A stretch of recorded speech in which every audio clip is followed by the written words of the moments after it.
Hi ಎಲ್ಲರಿಗೂ welcome back to my YouTube channel. ಎಲ್ಲರೂ ಹೇಗಿದ್ದೀರಾ? ನಾನು ಕೂಡ ಚೆನ್ನಾಗಿದ್ದೀನಿ. ಅರಿಗೆ ಕಾಫಿ ಕೊಡೋಣ ಅಂತ ಹೋಗಿದ್ದೆ. ಒಂದು 4:30 ಮೇಲಾಗಿತ್ತು. ಭುವನ್ಗೆ ಇವತ್ತು ಫುಲ್ ಕ್ಲಾಸ್ ಇತ್ತು. ಇವತ್ತು ಶನಿವಾರ ಆದ್ರೂ ಕೂಡ ಮಳೆ ರಜೆಗಳು ಜಾಸ್ತಿ ಸಿಕ್ಕಿದ್ರಿಂದ ಮಕ್ಕಳಿಗೆ ನಮ್ಮ ಕಡೆ ಎಲ್ಲ ಮಕ್ಕಳುಗಳಿಗೆ ಶನಿವಾರ ಫುಲ್ ಕ್ಲಾಸ್ನ ಮಾಡ್ತಾ ಇದ್ದಾರೆ. ಮೋಸ್ಟ್ಲಿ ಎಲ್ಲ ಕಡೆನೂ ಹಾಗೆ ಇರ್ಬೋದು ಅಂತ ಅನ್ಕೋತೀನಿ. ಯಾಕೆ ಅಂದರೆ ಸಿಲೆಬಸ್ ಎಲ್ಲ ಕವರ್ ಮಾಡಬೇಕಲ್ವ, ಮುಗಿಸ್ಬೇಕು. ಇನ್ನೇನು ಆಲ್ರೆಡಿ ದಸರಾ ರಜೆ ಬರೋದಕ್ಕೆ ಹತ್ರನೇ ಇದೆ, ಇನ್ನೇನು ಹಬ್ಬಗಳೆಲ್ಲ ಶುರುವಾಯಿತು. ಹಾಗಾಗಿ ಮಕ್ಳುಗಳಿಗೆ ಮತ್ತೆ ರಜೆಗಳು ಕೂಡ ಸಿಗುತ್ತೆ. ಹಾಗಾಗಿ ಕ್ಲಾಸ್ಗಳನ್ನ ಮ್ಯಾನೇಜ್ ಮಾಡಬೇಕು ಅಂತ ಮತ್ತೆ ಶನಿವಾರನೂ ಕೂಡ ಅಂದರೆ ಶನಿವಾರ ಫುಲ್ ಕ್ಲಾಸ್ನ ತಗೋತಾ ಇದ್ದಾರೆ. ಏನಂದರೆ ಎಲ್ಲ ಸರಿ ಹೋಗೋದು, ಮಳೆ ರಜೆ ಬರಲಾಗಿ ಮಕ್ಳುಗಳಿಗೆ ಸ್ವಲ್ಪ ಸಿಲೆಬಸ್ ಎಲ್ಲ ಹಂಗೆ ಇನ್ನೂ ಇದೆ. ಹರಿ ಹತ್ರ ಕಾಫಿ ಕೊಡೋಣ ಅಂತ ಹೋದೆ. ಭುವನ್ ಆಲ್ರೆಡಿ ಮನೆಗೆ ಬಂದಿದ್ದ. ಭುವನ್ ಏನಾದ್ರು ತೊಗೊಂಡು ಬರಮ್ಮ ಅಂತ ಇದ್ದ. ಹರಿ ಹತ್ರ ಹೋದೆ, ಹರಿಗೆ ಕಾಫಿ ಕೊಟ್ಟೆ. ಆಮೇಲೆ ಆಲ್ರೆಡಿ ಅಲ್ಲಿ ಅವ್ರದ್ದು ಖಾಲಿ ಆಗಿತ್ತು ಕ್ಯಾಂಟೀನ್ದು ಫುಡ್ ಎಲ್ಲ. ಹಾಗಾಗಿ ಅವ್ರಿಗೆ ಬೇಕ್ರಿ ಹತ್ರನೇ ಇದೆ ನಮಗೆ, ಏನಾದರೂ ತೊಗೊಂಡು ಬನ್ನಿ ಅಂತ ಅಂದೆ. ಅವರು ಪಪ್ಸು ಮತ್ತು ರೋಲ್ ಕೇಕ್ ಬರುತ್ತೆ ಅಲ್ಲ, ಆ ಥರದ್ದು ತಂದಿದ್ರು. ರೋಲ್ ಕೇಕು, ಒಂದು ಚಾಕ್ಲೇಟ್ ಕೇಕ್ ತಂದಿದ್ರು, 2 ವೆನಿಲಾ ಫ್ಲೇವರ್ ಇರೋ 2 ಕೇಕ್ ತಗೊಬಂದಿದ್ರು. ಇದ್ರ ಮಧ್ಯ ಭುವನ್ನು ಬೇರೆ ನನಗೆ ಸಂಡೇನೂ ಕ್ಲಾಸ್ ಇದೆ ಕಣಮ್ಮ, ಹಾಫ್ ಡೇ ಮಾಡ್ತಾರಂತೆ ಅಂತ ಸುಮ್ಮನೆ ಬೂರಿ ಬಿಡ್ತಾ ಇದ್ದ, ಸುಳ್ಳು ಹೇಳ್ತಾ ಇದ್ದ. ನಾನು ನಿಜ ನಂಬಿದ್ದೆ, ಏನು ಇರ್ಬೋದೇನೋ ಮೋಸ್ಟ್ಲಿ ರಜೆಗಳು ಜಾಸ್ತಿ ಇರೋದ್ರಿಂದ ಅಂತ. ಆದಮೇಲೆ ಹೊರಗಡೆ ಹೋದ್ಮೇಲೆ ಗೊತ್ತಾಯಿತು. ಪಕ್ಕದ ಮನೆ ಅಂದರೆ ಇವಾಗ ಮನೆಯೆಲ್ಲ ಆಗ್ತಿದೆ ಅವ್ರದ್ದು. ಇನ್ನೂ ಇನ್ನೊಂದು ಸ್ವಲ್ಪ ದೂರದಲ್ಲಿದ್ದಾರೆ. ಅವ್ರ ಮಗನೂ ನನ್ನ ಮಗನೂ ಸೇಮ್ ಕ್ಲಾಸು, ಇಬ್ಬರೂ ಒಂದೇ ಕ್ಲಾಸು ಮತ್ತು ಒಂದೇ ಸ್ಕೂಲ್ ಆಗಿರೋದ್ರಿಂದ ಇವನೇನು ಸುಳ್ಳು ಹೇಳಿದ್ರು ಅಲ್ಲಿ ಗೊತ್ತಾಗುತ್ತೆ. ಅಕಸ್ಮಾತ್ ಅವನೇನಾದ್ರು ಹೇಳಿದ್ರು ಇವನು ಕೇಳಿದ್ರೆ ಗೊತ್ತಾಗುತ್ತೆ. ಹಂಗಾಗಿ ನಾನು ಅವ್ರ ಎದುರುಗಡೆ ಕೇಳಿದ್ಕೆ ಆವಾಗ ಇಲ್ಲ ಅಂತ ಅಂದ. ಸುಮ್ಮನೆ ಹಂಗಂದೆ ಅಂತ ಹೇಳ್ತಾ ಇದ್ದ. ಕೇಕು ಮತ್ತು ಪಪ್ಸು ತುಂಬಾ ಚೆನ್ನಾಗಿತ್ತು. ಅದನ್ನು ತಿನ್ಕೊಂಡಾದಮೇಲೆ ಮತ್ತೆ ಕೆಲಸ ಇತ್ತು, ಪಾತ್ರೆ ತೊಳೆಯೋದಿತ್ತು. ಹಾಗೆಯೇ ಸ್ವಲ್ಪ ಏನು ಇಲ್ಲೇ ನಮ್ಮ ನಿಯರ್ ಅಂಗಡಿ ಏನಿದೆ ಅಲ್ಲಿ ಕೂಡ ಹೋಗಿ ಬರೋದಿತ್ತು. ಹಾಗಾಗಿ ಅಂದರೆ ಇವಾಗ ಸ್ವಲ್ಪ ಮಳೆ ಕಮ್ಮಿ ಆಗಿದೆ ನಮ್ಮ ಕಡೆ ಎಲ್ಲ. ಏನು ತುಂಬ ಮಳೆ ಇತ್ತಲ್ವ, ಅಷ್ಟು ಇಲ್ಲ ಇವಾಗ. ಇನ್ನೂ ನನಗೆ ರಿಲೇಷನ್ ಇರೋವಂಥ ಮಂಗಳೂರು ಸೈಡಲ್ಲಿ ಒಬ್ರು ಕೇಳಿದೆ. ಅವರು ಹೇಳ್ತಾಯಿದ್ರು ಅವ್ರ ಕಡೆ ಇನ್ನೂ ನಿಂತೇ ಇಲ್ಲ ಅಂತೆ, ತುಂಬ ಮಳೆ ಬರ್ತಿದೆ. ಏನಂದರೆ ಅವ್ರಿಗೆ ಆ ಕಡೆ ಇನ್ನೂ ಮಕ್ಕಳಿಗೆ ರಜೆಗಳು ಮುಗ್ದೇ ಇಲ್ಲ, ರಜೆಗಳು ಕೊಟ್ಟಿದ್ದಾರೆ ಇನ್ನೂ ಅಂತ ಎಲ್ಲ ಹೇಳ್ತಾಯಿದ್ರು. ನಾವೇ ಎಷ್ಟು ಬೆಟರು ಅಂತ ಅನ್ನಿಸ್ತು. ನಮ್ಮ ಕಡೆ ಆಲ್ರೆಡಿ ಸ್ವಲ್ಪ ಕಮ್ಮಿ ಆಗಿದೆ. ಸ್ವಲ್ಪ ಒಳವಾಗೋದು ಮತ್ತು ಉದುರೋದು ಆ ಥರ ಆಗ್ತಿದೆ ಅಷ್ಟೇ. ತುಂಬ ಜೋರು ಮಳೆಯೆಲ್ಲ ಏನು ಬರ್ತಾ ಇಲ್ಲ. ಹಾಗೆಯೇ ಡ್ಯಾನಿ ಬಾಕ್ಲಲ್ಲೇ ಕೂತ್ಕೊಂಡು ನಮ್ಮನ್ನೇ ನೋಡ್ತಾ ಇದ್ದ. ಸರಿ ಬಾ ಅಂತ ಕರೆದ್ಮೇಲೆ ಒಂದು ಚೂರು ಕೇಕ್ ಕೊಟ್ಟೆ. ಅವನೇನಂದರೆ ನಾನು ಏನಾದ್ರು ಕೊಟ್ಟರೆ ಅಂದರೆ ನಿಧಾನಕ್ಕೆ ಇಸ್ಕೊಳ್ಳುತ್ತೆ, ತುಂಬ ಮೂಸಿ ನೋಡಿ ಇಸ್ಕೊಳ್ಳುತ್ತೆ. ಯಾಕೆ ಅಂತಂದರೆ ನಾನು ಟ್ಯಾಬ್ಲೆಟ್ ಎಲ್ಲ ಹಾಕ್ಕೊಟ್ಟಿದ್ದೀನಲ್ವ ಮರಿಯಲ್ಲಿದ್ದಾಗ, ಏನು ನೋಡಿ ಏನಾದ್ರು ಟ್ಯಾಬ್ಲೆಟ್ ಅದು ಇದು ನುಂಗ್ಸೋದಿತ್ತು, ಆ ಟೈಮಲ್ಲಿ ಹಾಕ್ಕೊಟ್ಟಿದ್ದೀನಲ್ವ. ಹಂಗಾಗಿ ಅದಕ್ಕೆ ನಾನು ಏನಾದ್ರು ಕೊಟ್ಟರೆ ಭಯ, ಏನಾದ್ರು ಹಾಕಿ ಸೇರಿಸಿ ಕೊಟ್ಟಿರ್ತಾಳೆ ಅಂತ ನಿಧಾನ ಮೂಸಿ ನೋಡಿ ತಿನ್ನುತ್ತೆ. ಹಾಗೆಯೇ ಕೇಕ್ ತಿಂತು. ಸ್ವಲ್ಪ ಕೊಟ್ಟಿದ್ದಕ್ಕೆ ಮೊಟ್ಟೆ ಪಪ್ಸ್ನ ತಿಂತಾ ಇರಲಿಲ್ಲ. ಮೊಟ್ಟೆನೂ ಕೂಡ ಕೊಡೋಕೆ ಹೋದೆ, ತಿನ್ನಿಲ್ಲ. ಅದಕ್ಕೆ ಭುವನು ಯಾಕಮ್ಮ ತೋರಿಸಿ ತಿಂತೀರಾ ಅಂತ ಇದ್ದ. ಇಲ್ಲ ಕಣೋ, ಅದಕ್ಕೆ ಮೊಟ್ಟೆ ಕೊಡೋಕೆ ಹೋದೆ, ತಿನ್ನಿಲ್ಲ, ಅದಕ್ಕೆ ನಾನು ಮತ್ತೆ ತಿನ್ಕೊಂಡೆ ಅಂತ ಹೇಳ್ತಾ ಇದ್ದೆ.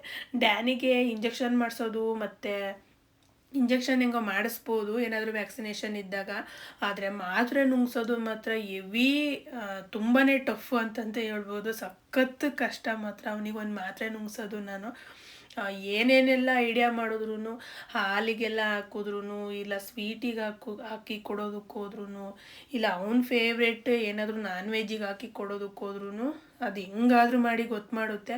ಅದ್ರ ಗಂಟ್ಲಿಂದನೇ ವಾಪಸ್ ತೆಗೆದುಬಿಡುತ್ತೆ ಮಾತ್ರೆನ. ಉಳಿದ ಮಾತ್ರೆ ಎಲ್ಲ ಕೊಟ್ಟಿದ್ರು, ಅದನ್ನು ಕೂಡ ನನಗೆ ಹಾಕೋದಕ್ಕೆ ಸಖತ್ ಕಷ್ಟ ಆಯಿತು. ಮಾತ್ರ ಹಾಕೋದಕ್ಕೆ ಡ್ಯಾನಿಗೆ ತುಂಬಾ ಕಷ್ಟ ಆಗುತ್ತೆ. ವರ್ಷನೂ ಕೂಡ ಡ್ಯಾನಿಗೆ ವ್ಯಾಕ್ಸಿನೇಷನ್ ಹಾಕಿಸ್ತೀವಿ ನಾವು, ಮಿಸ್ಸೇ ಮಾಡಲ್ಲ. ಆಗಸ್ಟ್ ಒಂದು ಎಂಡಿಂಗ್ ಟೈಮಲ್ಲಿ ಇದೆ, ಈ ಸರಿ ಅವನಿಗೆ ಹಾಕಿಸ್ಬೇಕು. ಹಾಗೆಯೇ ಹೇಳಿದ್ನಲ್ವ, ಇಲ್ಲೇ ಸ್ವಲ್ಪ ದೂರದಲ್ಲಿ ಸರ್ಕಲ್ ಅಂತೀವಲ್ವ, ಆ ಥರ ಇದೆ ನಮ್ಮ ಸುತ್ತಮುತ್ತ ಆ ಕಡೆ ಈ ಕಡೆ. ಹಾಗಾಗಿ ಅಲ್ಲಿಗೆ ಹೋಗ್ತಾಯಿದ್ವಿ. ಆ ಪ್ಲೇಸನ್ನ ಬಂದು ಕನ್ಲಿ ಅಂತ ಹೇಳ್ತೀವಿ, ಆ ಜಾಗಕ್ಕೆ ಹೋಗ್ತಾಯಿದ್ವಿ. ಅಲ್ಲಿ ಏನೋ ಗಾಡಿದು ಟೈರ್ ಪಂಚರ್ ಆಗಿತ್ತಂತೆ, ಅಂದರೆ ಹೋಮಿನಿದು ಟೈರ್ ಪಂಚರ್ ಆಗಿತ್ತಂತೆ. ಅದನ್ನು ಕೊಟ್ಟಿದ್ರು ರಿಪೇರಿಗೆ, ಅದನ್ನ ಇಸ್ಕೊಂಡು ಬರಬೇಕು. ಹಂಗೇನೆ ಒಂದು ಸ್ವಲ್ಪ ಏನಾದ್ರು ತೊಗೊಬೇಕಿತ್ತು ಮನೆಗೆ. ಹಾಗಾಗಿ ಅಲ್ಲಿಗೆ ಹೋದ್ವಿ. ಅಲ್ಲಿಗೆ ಹೋಗಿ ಬಂದಾದಮೇಲೆ ಅವರಿಗೆ ಸ್ವಲ್ಪ ಕರ್ಬೇವಿನ ಸೊಪ್ಪನ್ನು ತರೋದು ಕೇಳಿದ್ದೆ. ಆ್ಯಕ್ಚುಲಿ ಇದು ನನಗೆ ಬೆಳಿಗ್ಗೆನೇ ತಂದುಕೊಟ್ಟಿದ್ರು ಅವರು. ನಾನು ಕ್ಲೀನ್ ಮಾಡಿ ಇಟ್ಕೊಂಡಿರಲಿಲ್ಲ, ಆಮೇಲೆ ಕ್ಲೀನ್ ಮಾಡಿದ್ರಾಗುತ್ತೆ ಅಂತ ಹಾಗೆ ಇಟ್ಟಿದ್ದೆ. ಕರ್ಬೇವಿನ ಸೊಪ್ಪು ನೋಡೋದಕ್ಕೆ ಚೆನ್ನಾಗೇ ಕಾಣಿಸ್ತಿರ್ಬೋದು ವಿಡಿಯೋದಲ್ಲಿ, ಒಂದಷ್ಟು ಚೆನ್ನಾಗಿತ್ತು, ಇನ್ನೊಂದಷ್ಟು ಒಂಥರ ಕರೆ ಕರೆ ಥರ ಆದಂಗೆ ಆಗಿತ್ತು. ಹಾಗಾಗಿ ಎಷ್ಟು ಚೆನ್ನಾಗಿತ್ತು ಅದರಲ್ಲಿ ಅಷ್ಟನ್ನು ಆದಷ್ಟು ಕ್ಲೀನ್ ಮಾಡಿಕೊಂಡು ತೊಳೆದು ಏನು ಬಿಡಿಸಿ ಅದನ್ನು ಎಷ್ಟು ಬೇಕಷ್ಟು ಬಿಡಿಸ್ಕೊಂಡೆ. ಇನ್ನೂ ಒಂದು ಸ್ವಲ್ಪ ಹಂಗೇ ಏನಂದರೆ ಗೊಂಚಗೇನೆ ಕಟ್ ಮಾಡಿ ಇಟ್ಟಿದ್ದೀನಿ. ಏನಂತಂದರೆ ಅದು ನೋಡೋಣ, ಬೇಕಾದರೆ ಬಳಸೋಣ, ಇಲ್ಲ ಅಂತ ಅಂದರೆ ಅಷ್ಟೊತ್ತಿಗೆ ಏನಾದರೂ ಅದು ಹಾಳಾದರೆ ನೋಡೋಣ, ನೆಕ್ಸ್ಟ್ ಇನ್ನೇನಾದ್ರು ಇನ್ನೊಂದ್ಸತಿ ಹೋಗಿ ಕಿತ್ಕೊಂಡು ಬರೋಣ ಅಂತ. ಇದು ನಮ್ಮನೆ ಜಾಗದಲ್ಲೇ ನಮ್ದು ಇನ್ನೊಂದು ಆ ಕಡೆ ಜಾಗ ಇದೆ, ಅಲ್ಲಿಗೆ ಹೋಗಿ ತೊಗೊಂಡು ಬಂದಿದ್ದು ಅಲ್ಲಿದೆ. ಹಾಗಾಗಿ ಅಲ್ಲಿಗೆ ಹೋಗಿ ತಗೊಂಡು ಬಂದರು. ಎಷ್ಟಾಗುತ್ತೆ ಅಷ್ಟು ಕ್ಲೀನ್ ಮಾಡಿ ನೀಟಾಗಿ ಇದು ಮಾಡಿ ಇಟ್ಟಿದ್ದೀನಿ. ಏನಂದರೆ ಕರ್ಬೇವಿನ ಸೊಪ್ಪಲ್ಲೆಲ್ಲ ಹಿಂದ್ಗಡೆ ಎಲೆ ಇರುತ್ತಲ್ವ, ಅಲ್ಲೆಲ್ಲ ಹುಳಗಳು ಮೊಟ್ಟೆ ಇಟ್ಟಿರುತ್ತೆ, ಏನು ಕರೆ ಇರುತ್ತಲ್ವ ಅದೆಲ್ಲ ಅಲ್ಲಿ ಅಂಟ್ಕೊಂಡಿರುತ್ತೆ. ಪದೇ ಪದೇ ತೆಗೆದು ತೊಳೆಯೋಕ್ಕಾಗೋದಿಲ್ಲ. ಹಾಗಾಗಿ ಒಂದು ಸತಿ ಎಷ್ಟಾಗುತ್ತೋ ಅಷ್ಟು ನೀಟಾಗಿ ಕ್ಲೀನ್ ಮಾಡಿ ಇಟ್ಕೊಂಡ್ಬಿಡ್ತೀನಿ. ಒಗ್ಗರಣೆ ಟೈಮಲ್ಲಿ ತೆಗೆದು ಹಾಕೋದು ಅಷ್ಟೇ ಮಾಡೋದು. ಹಾಗೆಯೇ ಟೊಮೊಟೊ ಬಂದಿದ್ರು ಇಲ್ಲಿ. ಯಾವಾಗ್ಲೂ ಮಾರ್ಕೆಟಲ್ಲೇ ತರ್ತಾರೆ ಟೊಮೊಟೊ ಅಷ್ಟಾಗಿ, ಆದರೆ ಇಲ್ಲಿ 50 ರೂಪಾಯಿಗೆ 3 kg ಅಂತ ಬಂದಿದ್ರು. ಸಖತ್ ಚೆನ್ನಾಗಿತ್ತು ಮಾತ್ರ ಟೊಮೊಟೊ. ಅದು ನೋಡಿನೇ ತೊಗೊಂಡೆ ನಾನು. ಹೆಂಗೆ ಅಂದರೆ ಟೊಮೊಟೊ ನೋಡಿದ್ರೆ ಸೇಬ್ ನೋಡ್ದಂಗೆ ಅಂತ ಅನ್ನಿಸ್ತಾ ಇತ್ತು. ಹಾಗಾಗಿ ಟೊಮೊಟೊನ ತಗೊಂಡೆ. ಹಾಗೆಯೇ ಅಂಗಡಿಗೆ ಹೋಗಿದ್ದೆ ಅನ್ನಲ್ಲ, ಅಲ್ಲಿಂದ ಬರುವಾಗ ಒಂದು ಹೂಕೋಸು ತೊಗೊಂಡು ಬಂದೆ. ಬೆಳಗ್ಗೆಗೆ ದೋಸೆ ಮತ್ತು ಹೂಕೋಸು ಎಲ್ಲ ಹಾಕಿ, ಕಾಳೆಲ್ಲ ಹಾಕಿ ಏನಾದ್ರೂ ಹಾಕಿ ಏನಾದರೂ ಗೊಜ್ಜಂಗೆ ಮಾಡ್ಕೊಳ್ಳೋಣ ಅಂತ. ಹೂಕೋಸು ಅಂದಮೇಲೆ ಗೊತ್ತಲ್ವಾ ಹುಳ ಇರುತ್ತೆ ಅಂತ. ನಿಜವಾಗ್ಲೂ ನನಗೆ ಕಟ್ ಮಾಡ್ತಾ ನನಗೆ ಒಂಥರ ಆಗ್ತಿತ್ತು. ನಾವೇನಾದರೂ ಔಟ್ಸೈಡ್ ಹೋದರೆ ಗೋಬಿ ತಗೊಂಡು ತಿಂತೀವಲ್ಲ, ಇಷ್ಟು ತಾಳ್ಮೆಯಿಂದ ನೋಡಿ ಕ್ಲೀನ್ ಮಾಡ್ತಾರ ಅವರು ಅಂತ ಅನಿಸುತ್ತೆ. ನೋಡಿ ನಾನು ಚಾಕಲ್ಲಿ ತೆಗೆದು ತೊಳಿತಾ ಇದ್ದೀನಲ್ಲ, ಅದೆಲ್ಲ ಹುಳಗಳೇನೆ. ಕಟ್ ಮಾಡ್ದಂಗೆ ಸಿಗ್ತಾ ಇತ್ತು. ಹೂಕೋಸು ನೋಡೋದಕ್ಕೆ ತುಂಬಾ ಫ್ರೆಶ್ಶಾಗೇ ಇತ್ತು, ಏನು ತುಂಬ ಹಾಳಾಗಿರೋ ಥರ, ತುಂಬ ದಿವ್ಸದ ಥರ ಏನಿರಲಿಲ್ಲ, ತುಂಬಾ ಚೆನ್ನಾಗಿತ್ತು. ಆದ್ರೂ ಅದರೊಳಗಡೆ ಅಷ್ಟು ಹುಳಗಳಿತ್ತಲ್ಲ, ನನಗೆ ಹಂಗೆ ಅನ್ನಿಸ್ತಾ ಇತ್ತು. ಅಯ್ಯೋ, ನಾವೆಲ್ಲರೂ ಹೊರಗಡೆ ಹೋದರೆ ಫ್ಲವರಿಂದೇ ಗೋಬಿ ಬೇಕು ಅಂತ ಕೆಲವು ಟೈಮ್ ತಗೊಳ್ತೀವಲ್ವ, ಅವ್ರು ಇಷ್ಟೊಂದು ನೀಟಾಗಿ ಕ್ಲೀನ್ ಮಾಡ್ತಾರ. ಈ ಥರ ಎಲ್ಲನೂ ಬಿಡಿಸಿ ನೋಡಿ ಅದನ್ನು ನೋಡಿ, ಅಲ್ಲಿ ಹುಳ ಕಾಣಿಸ್ತಿದೆ ನೋಡಿ. ಆ ಹುಳ ಫುಲ್ ಗ್ರೀನ್ ಇರಲಿಲ್ಲ, ಅದು ಅಲ್ಲ ಗ್ರೀನ್ ಕಲರ್ ಹುಳ ಅಲ್ಲ, ಅದೊಂಥರ ಈ ಮೊಬೈಲ್ ಕಲರ್ ಇರುತ್ತೆ ನೋಡಿ, ಅಕ್ವಾಮರೈನ್ ಕಲರ್ ಅಂತಾರಲ್ಲ, ಆ ಕಲರು ಇತ್ತು ಅದು. ಬ್ಲೂ ಕಲರು ಅಲ್ಲ, ಒಂದು ಸ್ವಲ್ಪ ಹಸಿರು ಕಲರು ಅಲ್ಲ ಅನ್ನೋ ಥರ, ಅದೇ ಒಂಥರ ಬೇರೆ ಕಲರ್ ಇತ್ತು ಹುಳ. ಬಿಳಿ ಹುಳನೂ ಇರುತ್ತೆ ಅನಿಸುತ್ತೆ ಮೋಸ್ಟ್ಲಿ. ಈ ಕಲರ್ ಇತ್ತು ಮಾತ್ರ ಹುಳ ಮಾತ್ರ. ನಾನಂತೂ ಕಣ್ಣಿಗೆ ಎಣ್ಣೆ ಬಿಟ್ಕೊಂಡು ನೋಡ್ತಾರಲ್ಲ ಆ ಥರ ಇಡೀ ಒಂದು ಹೂಕೋಸೆಲ್ಲ ಕ್ಲೀನ್ ಮಾಡೋವರೆಗೂ ತುಂಬ ಹೊತ್ತು ಟೈಮ್ ಹಿಡೀತು. ತುಂಬಾ ಆದಷ್ಟು ಎಷ್ಟಾಗುತ್ತೋ ಅಷ್ಟು ನೀಟಾಗಿ ಕ್ಲೀನ್ ಮಾಡಿದೆ. ಮತ್ತು ಆ ಹುಳ ಇತ್ತಲ್ವ, ಅದನ್ನು ನಾನು ನೀರಿಗೆ ಹಿಡಿದು ತೊಳೆಯೋದಕ್ಕೆ ಟ್ರೈ ಮಾಡಿದಾಗ ಹುಳ ಬೀಳ್ತಾನೆ ಇರಲಿಲ್ಲ ಅದು ಹೂಕೋಸಿಂದ. ಅಂದರೆ ಅಲ್ಲಿಗೆ ನಾವು ಅಷ್ಟು ಪ್ರೆಷರಾಗಿ ನೀರು ಹಾಕಿದ್ರೂ ಕೂಡ ಅದು ಬೀಳಲ್ಲ ಅನ್ನೋದು ಅರ್ಥ ಆಯಿತು ನನಗೆ. ಏನಂದರೆ ಅದನ್ನು ಬಿಸಿನೀರಿಗೆಲ್ಲ ಹಾಕಿ ಸ್ವಲ್ಪ ಅರಿಶಿನ ಪುಡಿ ಎಲ್ಲ ಹಾಕಿ ತೊಳ್ಕೊಂಡು ತಕ್ಕೊಂಡ್ರೇ ಬೆಟರು. ಹಾಗಾಗಿ ಬೆಳಗ್ಗೆಗೆ ಅದನ್ನು ಪ್ರೊಸೀಜರ್ನ ಆ ಒಂದು ಕೆಲಸನ ಬೆಳಗ್ಗೆಗೆ ಮಾಡ್ಕೊಂಡ್ರಾಗುತ್ತೆ ಅಂತ ನಾನು ಇವಾಗ ಎಲ್ಲನೂ ಕ್ಲೀನ್ ಮಾಡಿ ಆದಷ್ಟು ಎಷ್ಟಾಗುತ್ತೋ ಅಷ್ಟು ಕ್ಲೀನ್ ಮಾಡಿ ಬಾಕ್ಸಿಗೆ ಹಾಕಿ ತೆಗ್ದಿಡ್ತೆ ಬೆಳಗ್ಗೆಗೆ ಮಾಡೋಣ ಅಂತ. ಭುವನು ಗೋಬಿ ಮಾಡಮ್ಮ ಅಂತ ಇದ್ದ, ಇನ್ನೊಂದು ದಿವಸ ಮಾಡ್ತೀನಂತೆ ಮಗನ, ಇವಾಗ ಗೊಜ್ಜು ಮಾಡ್ತೀನಿ ಬೆಳಗ್ಗೆಗೆ ದೋಸೆಗೆ ಅಂತ ಅಂದ್ಕೊಂಡು ಕ್ಲೀನ್ ಮಾಡಿ ಇಡ್ತೆ. ಆ ಹೂಕೋಸು ಕ್ಲೀನ್ ಮಾಡೋ ಅಷ್ಟರೊಳಗೆ ನಿಜವಾಗ್ಲೂ ಸುಮಾರು ಟೈಮ್ ಹಿಡೀತು. ಇಷ್ಟು ತಾಳ್ಮೆಯಿಂದ ಅವ್ರು ಕ್ಲೀನ್ ಮಾಡಿಕೊಡೋರು ಅಂತ ಮನಸ್ಸಲ್ಲಿ ಅನ್ನಿಸ್ತು. ಏನೇ ಆಗಲಿ ಈ ಗೋಬಿ ಎಲ್ಲ ನಿಜಕ್ಕೂ ನಾವು ಮನೇಲಿ ಮಾಡ್ಕೊಂಡು ತಿಂದ್ರೇ ಬೆಟರು, ಹೊರಗಡೆ ತಿನ್ನೋದಕ್ಕೆ ಆಸೆ ಮಾಡೋದಕ್ಕಿಂತ ಅಂತ ಅನ್ನಿಸ್ತಾ ಇತ್ತು. ಹಾಗೆಯೇ ಅಕ್ಕಿ ರುಬ್ಬಿಡಬೇಕಿತ್ತು ದೋಸೆಗೆ. ಹರಿನೇ ಅಕ್ಕಿ ರುಬ್ಬಿಡ್ತಾಯಿದ್ರು. ನಾನು ಆ ಹೂಕೋಸು, ಆ ಟೊಮೊಟೊ ತೊಳೆದು, ಆ ಸೊಪ್ಪು ತೊಳೆದು, ಹೂಕೋಸು ತೊಳೆಯೋ ಅಷ್ಟರೊಳಗೇ ಹೂಕೋಸು ಕ್ಲೀನ್ ಮಾಡೋವಷ್ಟರೊಳಗೇ ತುಂಬ ಟೈಮ್ ಹಿಡೀತು. ಹಾಗಾಗಿ ಬಂದು ಅಕ್ಕಿ ಆಡಿಸ್ತಾ ನಿಂತ್ಕೊಂಡ್ರು ದೋಸೆಗೆ ಅಂತ. ಹರಿನೇ ಅಕ್ಕಿ ಆಡಿಸ್ಕೊಟ್ರು ನನಗೆ. ಏನಂತಂದರೆ ಮಕ್ಕಳಿಗೆಲ್ಲ ನಾವು ಕೊಡಿಸ್ತೀವಲ್ವ ಗೋಬಿ, ಹುಳಗಳ್ದೆಲ್ಲ ಅದೆಲ್ಲ ನೋಡಿದಾಗ ಹಂಗೆ ಅನಿಸುತ್ತೆ. ಮಕ್ಳುಗಳಿಗೆ ಹೊರಗಡೆ ಹೋದಾಗ ಆದಷ್ಟು ಈ ಒಂದು ಐಟಮ್ನ ಕೊಡಿಸ್ಬಾರ್ದು ಅಂತ.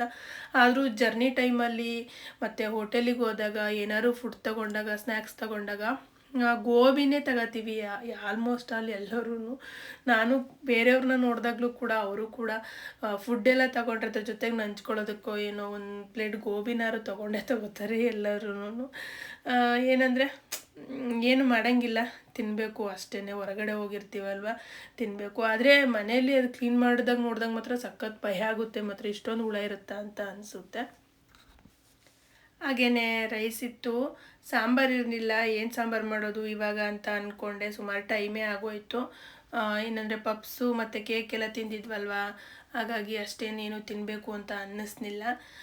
ಏನಂತ ಅಂದರೆ ಒಂದು ಸಿಂಪಲಾಗಿ ಸಾಂಬಾರು ಮಾಡ್ಕೊಳ್ಳೋಣ ಅಂದ್ಕೊಂಡು, ಇದನ್ನು ಸಾಂಬಾರನ್ನು ಅಂತ ಅನ್ಬೇಕೋ ಇಲ್ಲ ಏನು ಮೊಸರು ಒಗ್ಗರಣೆ ಅನ್ಬೇಕೋ ಯಾವ್ದಾದ್ರು ಅನ್ಕೊಬೋದು. ನಾನು ಆದಷ್ಟು ಯಾವಾಗಲಾದ್ರು ಒಂದೊಂದು ಟೈಮ್ ಇದನ್ನು ಮಾಡ್ತಾನೆ ಇರ್ತೀನಿ. ಅವ್ರಿಗೆ ಸಖತ್ ಇಷ್ಟ ಆಗುತ್ತೆ. ಏನಂದರೆ ತುಂಬ ಸಿಂಪಲ್ಲು, ಬೇಗ ಆಗುತ್ತೆ, ಅಷ್ಟೇ ರುಚಿಯಾಗೂ ಇರುತ್ತೆ ಊಟ ಮಾಡೋದಕ್ಕೆ. ತುಂಬ ಏನಾದರೂ ಮಸಾಲೆಗಳು ಅದು ಇದು ಜಾಸ್ತಿ ಐಟಮ್ನ ಮಾಡಿದಾಗ ತಿಂದು ಬೇಜಾರಾಗಿದ್ದರೆ, ವಾರ ಪೂರ್ತಿ ಅದು ಇದು ಏನೋ ಸ್ವಲ್ಪ ಮಸಾಲೆ ಐಟಮ್ಗಳೆಲ್ಲ ಜಾಸ್ತಿ ಬಳಸಿ ಸಾಂಬಾರು ಮಾಡಿದ್ದೀವಿ ತಿಂದಿದ್ದೀವಿ ಅಂತ ಅನ್ನಿಸ್ದಾಗ ಹೊತ್ತು ಇದನ್ನು ಮಾಡ್ಕೊಂಡು ತಿಂದರೆ ಸ್ವಲ್ಪ ಕೂಲಾಗಿ ಅನಿಸುತ್ತೆ, ಮೈಲ್ಡ್ ಅನಿಸುತ್ತೆ. ಖಾರ ಅದೆಲ್ಲ ಏನು ಮಸಾಲೆ ಎಲ್ಲ ಜಾಸ್ತಿ ಇರಲ್ವಲ್ಲ. ಇದಕ್ಕೆ ನಾನು ಹಸಿರು ಮೆಣಸಿನ್ಕಾಯಿ, ಸಾಂಬಾರು ಸೊಪ್ಪು, ಈರುಳ್ಳಿ, ಸ್ವಲ್ಪ ಕರಿಬೇವಿನ ಸೊಪ್ಪು, ಸ್ವಲ್ಪ ಅರಿಶಿನ ಪುಡಿ ಮತ್ತು ಒಗ್ಗರಣೆಗೆ ಚೂರು ಎಣ್ಣೆ ಮತ್ತು ಸಾಸಿವೆ ಹಾಕಿದ್ದೀನಿ. ಒಂಚೂರು ಜೀರಿಗೆನೂ ಕೂಡ ಇದ್ದರೆ ಅಂದರೆ ನಿಮಗಿದ್ರೆ ಅದ್ರ ಫ್ಲೇವರ್ ಇಷ್ಟ ಆದರೆ ಹಾಕ್ಕೊಳ್ಳಿ, ಇಲ್ಲ ಅಂದರೆ ಪರವಾಗಿಲ್ಲ. ಏನಂದರೆ ಅದನ್ನೆಲ್ಲ ಒಗ್ಗರಣೆ ಮಾಡಿಬಿಟ್ಟು, ತುಂಬ ಹಸಿಸಬಾರ್ದು, ದಪ್ಪಗೆ ಒಗ್ಗರಣೆ ಮಾಡಿಬಿಟ್ಟು, ಅದು ಒಗ್ಗರಣೆ ಸ್ವಲ್ಪ ಆರಿದ ಮೇಲೆ ಉಪ್ಪು ನೋಡಿ ಹಾಕ್ಕೊಂಡು ಮೊಸರನ್ನ ಹಾಕಿ ಮಿಕ್ಸ್ ಮಾಡ್ಕೊಳ್ಳೋದು ತುಂಬಾ ಟೇಸ್ಟಿಯಾಗಿರುತ್ತೆ, ಸಖತ್ ಚೆನ್ನಾಗಿರುತ್ತೆ ಮಾತ್ರ. ಇದೊಂದು ಟ್ರೈ ಮಾಡಿ, ಸಿಂಪಲ್ಲು ಮಾತ್ರ ಅದು. ಹಾಗೆಯೇ ಎಲ್ಲ ಆದಮೇಲೆ ಇವಾಗ ಊಟ ಮಾಡಿದ್ವಿ ಕೊನೆಗೆ.